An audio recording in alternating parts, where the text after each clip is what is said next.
Hello and welcome back. As you can see, I'm in the grow room. I've got all my beautiful plants here. It's amazing how something so simple can give you such a nice feeling. Like this one here is my rosemary plant. I have some herbs, and I enjoy cooking every once in a while. A little bit more than every once in a while, actually. And there we go. It's nice to come in the room and to simply grab some herbs that are fresh right off the plant and just use them in a recipe. There's just something, it's different. It's, I don't know. This plant here is doing really well. It's another variety of the spider plant that I already own. This is the more common one that most people are familiar with. It's got that white strip down the center. Those are doing really well. You learn a lot from gardening. You learn a lot about yourself. You learn a lot about nature. It increases how self-sufficient you feel, which is something that's not taught in school, unfortunately.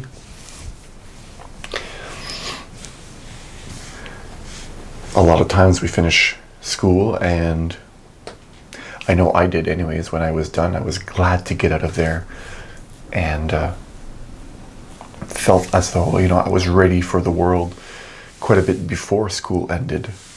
And I realize now that most of the things that are most important in life, I never actually learned in school. So we leave school and we feel as though we don't need to learn anything else. But in reality, if the system was to fail, there would be so many people, millions, probably billions of people around the world who would be in deep, deep trouble, because without the system, without the mother's milk, if you want to call it that, many of us would perish, or probably just die, because we don't know how to live in this world. Which is a huge part of the reason why I started gardening. I mean, really, it came upon spontaneously. I didn't make a decision to, but as I'm going through it, that's one thing that I know is important. So, what's this video about, really? I really don't know. I have no idea what to talk about this morning. Just sitting here watching my cat.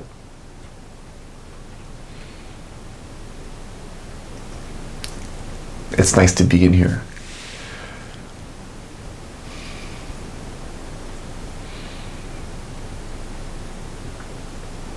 Thank you. Thank you for watching these videos, commenting. Very important to me, actually. I enjoy commenting, reading the comments. I enjoy making these videos.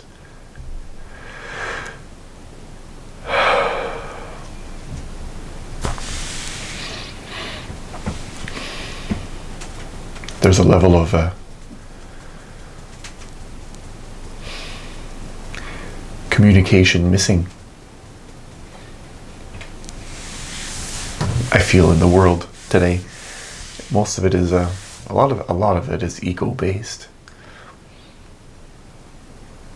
There's a level of maturity that's missing.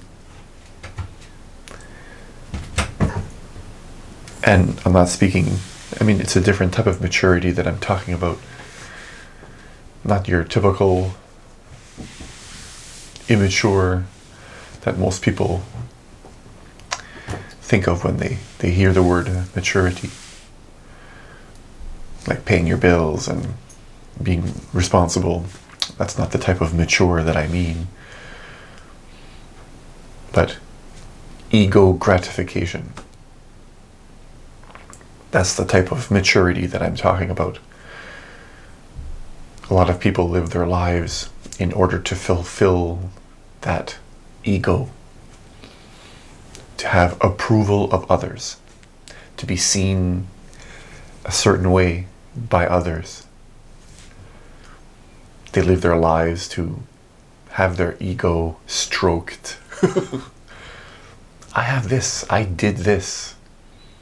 Well, I achieved this, this, and this in my life. I am this, I am that. Look at me, I'm bigger than you.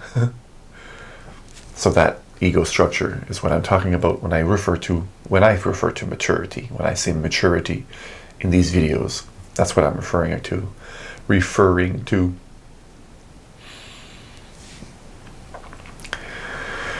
And when I say we left school and haven't learned everything that is important, that's also another thing that I'm referring to. Things that you cannot learn from anybody else, but you have to observe in yourself, in others, and recognize its value. When you see how that simple ego structure of ego gratification has been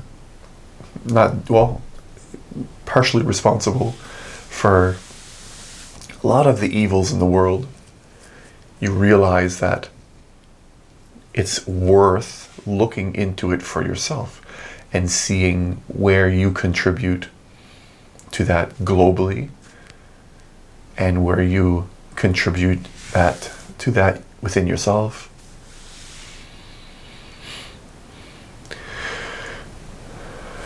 A lot of people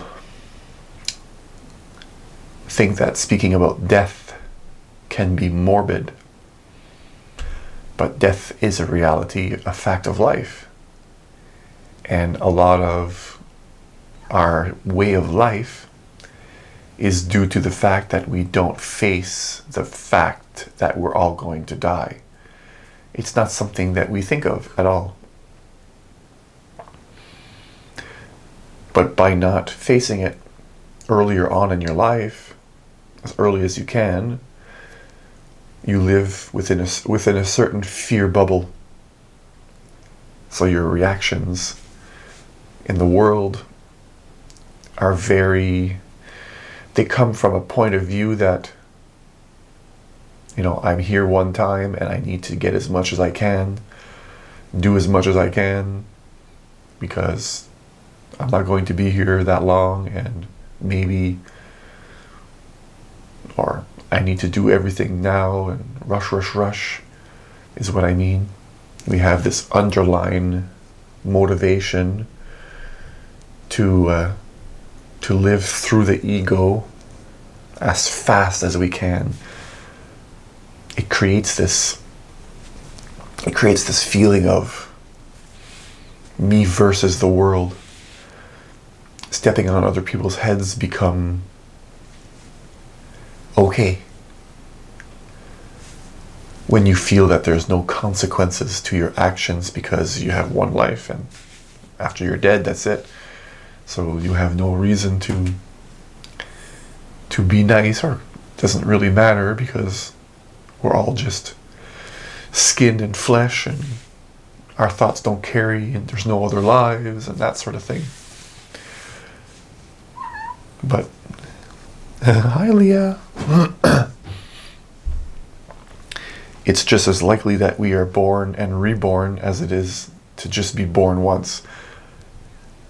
And there's no way of knowing for sure, but a lot of religions and mystics, people who have become enlightened, all say that there is another life and that our actions carry forward from one life to the next. You've probably heard of the life review that a lot of people talk about during near-death experiences. They say that after you die, you experience your whole life again. It comes before you in a 360 panoramic view, and you actually feel the feelings that you were responsible for in others.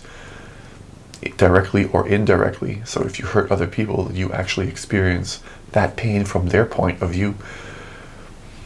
So not a lot of people think about death and the possibilities of death and after death, and not a lot of people don't take it seriously. They say, I don't know, so this I don't know they use as a fuel to live their lives through the ego very fast, very intensely, and becomes very destructive. People don't put a lot of thought into the next generation. You see it very much today in a lot of large corporations, how their actions seem as though they don't care about tomorrow. They don't care about if the world gets destroyed or so on, because as long as they make the money they need within their lifetime, that's all that matters. Bottom line is the point. So it's of great value, I believe, to have a larger view of death and to embrace all of the possibilities. It changes how you act and react in your own life towards the world and people. Because if you don't know, then it's good to take all possibilities seriously. I mean, that's just the way I see it. You can live your life the way you want to live your life, and there's nothing wrong with that. Everybody has a certain vision of how they think the world should be and that sort of thing, and I'm not trying to push my views on another person. In these videos, I'm just trying to expand our perception of reality and not to give you any factual information at all. It's just to have you think for yourself and for a person to raise some questions within themselves and to ask yourself, am I being true to myself? Am I living my life the way I really feel that it's right for me? And that's something I think anyone can agree with. Regardless what you believe about life, death, and how things should be done in the world, we all feel that deep down that we want this life to go a certain way, and that there's this inner part of us that really wants to be. And you can get confused really and look at, there's two sides to that. There's the ego part of you that really wants to be, and then there's that deeper, the truthful part of you. Because the ego goes beyond the bad side of the spectrum. A person who is in their victim mentality, very, very shy, is also in their ego. Ego is the two extremes. And that's what the ego is an overreaction on both sides of the spectrum. Attacking people, or too submissive, passive, letting people walk on you. People pleasers. So if you look deeply within yourself, you'll notice that when you're acting on either of those extremes, you're not really happy. And a part of you longs to be and live in a way that is, how can I say this? I've said this before in videos, for some reason it just doesn't come to my unapologetically yourself. To be free and to just be who you are unapologetically. There's a certain part of you that longs for that.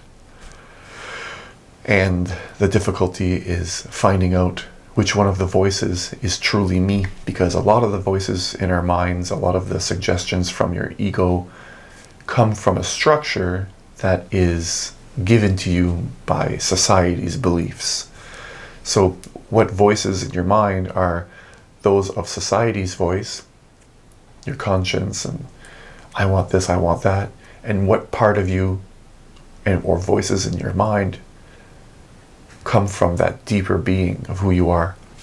So I believe the point of life is to discover who you are beyond all of that conditioning and to align with that. And only because I found that when I do that myself, and the deeper I get within myself, the closer I get to that true inner and outer alignment with my deeper being, the more free I feel. The freer I feel from all levels of negativity, and just life to me feels so much more enjoyable. People look back at their childhood and say, I wish I could be a kid again sometimes. Well, I truly can feel now that that is not true, because the things I've discovered and aspects of authenticity that I've uncovered within me has led me to enjoy this aspect of my life, this part of my life, more than what I thought I did when I was a kid. So, anyways, I'll leave you with that. Wherever you are around the world, whatever time it is that you're watching this video, thank you, thank you, thank you. Peace.